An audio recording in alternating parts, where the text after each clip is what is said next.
हाय guys, मैं हूं Midhavani and welcome back to my channel my way is the highway. आज का जो हमारा टॉपिक है जिस पे हम वार्तालाप करेंगे वो है managing screen time for children. हम खुद स्क्रीन पे रह के आपको ये बता रहे हैं कि कितना स्क्रीन टाइम आपको अपने बच्चों को देना चाहिए और कितना नहीं। My way is highway. Tune in every day. Laugh and learn and play. Come and join the fray. How much is too much. अब सवाल ये है कि हमें अपने बच्चों को कितना स्क्रीन टाइम देना चाहिए, कितना किस लिमिट के बाद उनको अपने गैजेट्स पे या मोबाइल या टीवी पे नहीं रहना चाहिए। तो साइंटिफिकली ये प्रूवन है और पीडियाट्रिशियंस ने भी ये कहा है कि बिलो 2 years ऑफ एज तो आपको अपने बच्चों को टीवी और स्क्रीन टाइम मोबाइल तो देना ही नहीं चाहिए। And from the age gap from of 2 to 5 years, children can watch TV and be on their gadgets only for 1 hour a day.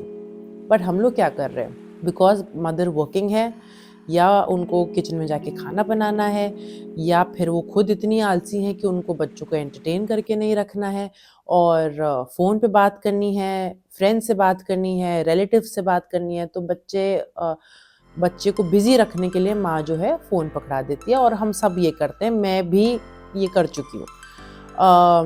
It is okay to do that because you have to keep the child occupied, but at the same time you need to see कि आप कितनी देर तक उसको वो TV या phone देखने दे रहे हो।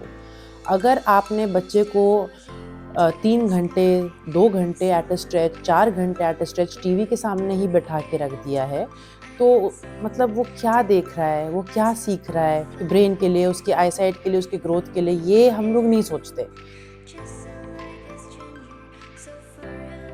In the long run, we need to think about these things because ultimately they are our children. मतलब हमारे ही बच्चे हैं, तो हम अपने ही एक शॉर्टकट बना दी of giving the screen to the child. अब वी आर लिविंग इन 2025। ये बहुत नॉर्मल है कि टेक्नोलॉजी इतनी बढ़ चुकी है, TVs, screen time, phones, gadgets, ये सब बहुत नॉर्मल चीज़ है।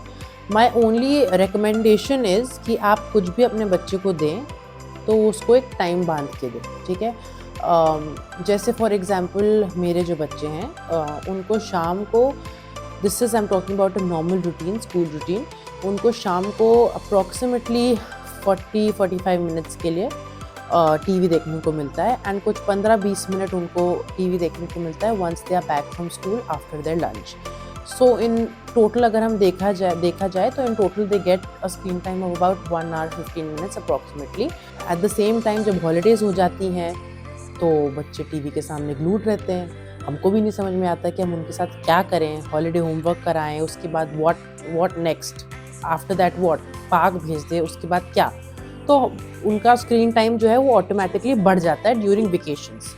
तो बेसिकली जो मैंने अपनाया है वो ये है कि आप अपने बच्चों को वेकेशन के टाइम पे जब उनका स्क्रीन टाइम बढ़ जाता है, उनके पास टाइम ज़्यादा होता है घर पे आप लोगों के साथ, तो उस टाइम पे आपको क्या करना है, इनको you introduce them to board games. जैसे हमारे बचपन में होता था Ludo, Uno, snakes and ladder, carrom. आजकल तो बहुत तरीके के बोर्ड गेम्स आते हैं। एक वो फिश वाला गेम आता है जहाँ आपको फिशिंग करनी होती है, एंड फुटबॉल्स के गेम आते हैं, बोर्ड गेम्स ही। सो आजकल तो बहुत ऑप्शंस हैं, हमारे टाइम पे इतने ऑप्शंस फिर भी नहीं थे। Then introduce them to books. Reading is a very good habit. Elaborate books नहीं, छोटी छोटी पतली पतली बुक्स रहिए जिसमें हर पेज में सिर्फ 3-3 4-4 लाइन्स हो। Make them read, help them read those books and उनको स्टोरीज सुनाइए किताबें लाकर पढ़कर। तो आपको अपना एफर्ट डालना पड़ेगा। देखिए, कोई भी खराब पुरानी आदत छुड़ाने के लिए टाइम तो लगता है और उसके लिए आपको भी खुद एफर्ट डालना पड़ता है, तो आपकी भी मेहनत होती है उसमें। सो these are a few things that you can introduce to your children if you haven't still. Pretend and play is another very good thing. बच्चे की क्रिएटिविटी बढ़ती है उससे। आजकल बहुत सारे वो आते हैं, किचन सेट्स आते हैं, डॉक्टर सेट आता है। That's all a way of doing this pretend and play. मतलब उनके अगर सॉफ्ट टॉयज़ हैं तो बच्चे उन सॉफ्ट टॉयज़ से अपनी कहानियाँ बना सकते हैं। They can use those soft toys as puppets and make their own story out of it. They can showcase their own story like a puppet show to the parents or grandparents, whoever is there at home. ये जो अपने winter vacations आते हैं उस पे तो और भी अच्छा है, क्रिसमस ट्री सजवाइए, घर सजवाइए, घर की सफाई करवाइए, मतलब include them in the house chores as well.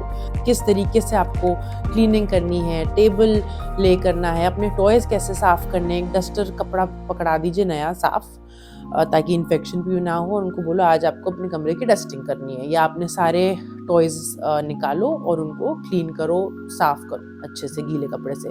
तो these are a few things जो आप अपने बच्चों को दे सकते हैं स्क्रीन टाइम से डाइवर्ट करने के लिए, और इसमें उनकी स्किल भी एनहांस होएगी, इंटेलिजेंस भी बढ़ेगी, उनके क्वेश्चंस भी बढ़ेंगे आपको लेकर, इन सब चीज़ों को लेकर।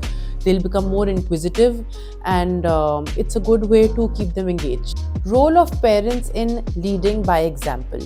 तो हम जो अपने बच्चों को ज्ञान बांट रहे हैं कि स्क्रीन पे मत रहो और इतना टीवी मत देखो, और हम लोग बोलते ही रहते हैं, हमारा काम ही एज पेरेंट्स है सिर्फ बोलना बोलना बोलना, वो हमको खुद भी करके उनको दिखाना पड़ेगा।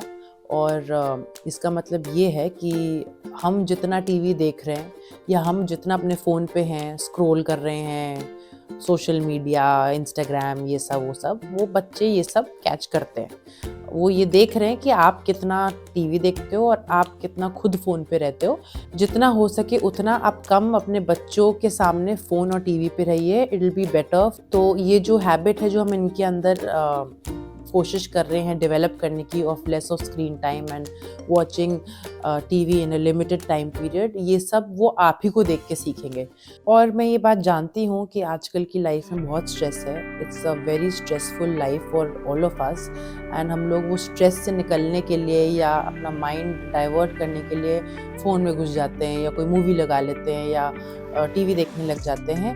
बट अगर हम जेन्युइनली ट्राई करें ना, वो स्ट्रेस से निकलने के लिए अगर हम कुछ टाइम अपने बच्चों के साथ स्पेंड करें, like if you play their favourite game with them, या कोई बोर्ड गेम उनके साथ बैठ के खेल लें, या कुछ 4-5 इंटरैक्टिव बातें कुछ कर ले, या स्टोरीज सुना दे एक दूसरे को, या यही पूछ ले कि स्कूल में आज पूरा दिन क्या हुआ और मेरे ऑफिस में आज पूरा दिन ये हुआ, या घर पे मैंने ये किया, तो उससे ही आपका माइंड डाइवर्ट हो सकता है। हम लोग कभी कोशिश नहीं करते, लेकिन आप नेक्स्ट टाइम ज़रूर कोशिश करके देखिएगा, काफ़ी फ़र्क पड़ता है। मतलब you don't have to be on your phone and TV to divert your mind just to come out of your stressful situation.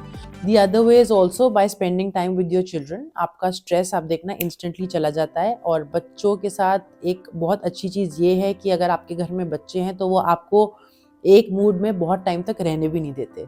और एक और चीज़ मैंने नोटिस की है कि हम पेरेंट्स की एक बहुत बुरी आदत है कि हम लोग खाना खाते हुए टीवी देखते हैं। मतलब ये तो मैंने बहुत लोगों के साथ देखा है कि खाना खाते हुए टीवी देखेंगे, खाना खाते हुए फ़ोन पे रहेंगे, फ़ोन पे बात कर रहे होंगे या अपना फ़ोन चला रहे होंगे। मतलब आप खुद वही चीज़ कर रहे हो, फिर आप चाह रहे हो कि वो बच्चा ना करे, ऐसा नहीं पॉसिबल है। आपको खुद डाइनिंग टेबल पे उठ के आना पड़ेगा, बिना टीवी के, बिना फ़ोन के, और बच्चों को तब आप एक्सपेक्ट कर सकते हो कि वो भी बिना फ़ोन या टीवी के डाइनिंग टेबल पे बैठें। Also, the connection of eating food while watching TV is not a very healthy habit. बच्चे का ब्रेन रजिस्टर ही नहीं कर पाता। जब आप एक एक्टिविटी कर रहे हो या आपका बच्चा एक कोई एक्टिविटी कर रहा है, उसको वही एक्टिविटी करने दो। अगर वो खाना खा रहा है तो उसको खाना खाने दो, उसको डिस्टर्ब मत करो। अगर वो टीवी देख रहा है उसको टीवी देखने दो। जैसे हम लोग बोलते हैं, पढ़ रहे हो तो पढ़ो, खेल रहे हो तो खेलो। मतलब जो एक्टिविटी आपका बच्चा कर रहा है उसको वही एक्टिविटी में ध्यान लगाने, तो उसको फिर डाइवर्ट मत करो। जब उसका प्ले टाइम है तो आप ये नहीं बोल सकते उठ के आओ इधर होमवर्क करो। No, that's not right. There has to be a time for everything that your child is doing. Creating a balanced routine. So the key is that आप अपने बच्चों का सबसे पहले तो स्क्रीन वीन तो अलग चीज़ है, आप अपने बच्चों का पहले रूटीन बनाइए। अगर आपके बच्चों का कोई रूटीन नहीं है ना, इट्स नॉट गुड। आपके बच्चों का एक स्पेसिफिक रूटीन होना चाहिए। The child works best if there is a discipline routine of that child. जब आप बच्चों का एक रूटीन बना पाओगे ना, उसके बाद ही आप ये रेगुलेट कर पाओगे कि उसको कितना स्क्रीन टाइम देना है और कितना नहीं। और वन मोर थिंग दैट आपको ये देखना ज़रूरी है कि वो स्क्रीन पे देख क्या रहे हैं, उनका कंटेंट क्या है। वी ऑल नो आजकल क्या क्या देखने को मिलता है, and there are some really bad vulgar things that keep happening even on Instagram or Facebook or YouTube. So content what the child is watching is very important. You have to keep a strict eye on what they are watching, and हर चीज़ ठीक है अगर वो सही मात्रा में करी जाए. तो जो recommendations हैं कि आपके बच्चे को क्या content देखना चाहिए, किस टाइप का कंटेंट देखना चाहिए, ये मैं मतलब टॉडलर्स की बात कर रही हूँ, like from the age group of 3 to maybe 8-9, उन बच्चों की बात कर रही हूँ, क्योंकि मेरे बच्चे भी उसी एज ग्रुप में आते हैं. तो इसके रिकमेंडेशंस मैं आपको यहाँ नहीं दे रही हूँ, क्योंकि मैं इसके रिकमेंडेशंस अपने एपिसोड 1 पे दे चुकी हूँ, जिसका लिंक मैं बायो में दे रही हूँ. So please go and check that video out as well if you want to know what kind of things can you make your children watch on the TV. और क्योंकि ये वीडियो स्क्रीन टाइम के ऊपर है, तो मैं इसका screen time short रख रही हूँ, ठीक है. And we'll end this video here. Thank you so much for all your love. Please follow my Instagram channel, My Way is the Highway, and you can like, share, comment, press the bell icon of My Way is the Highway on YouTube as well. Thank you so much for all your love. This is me, Medhavni, signing off. My Way is the Highway. My way is highway. Tune in every day. Laugh and learn and play. Come and join the fray.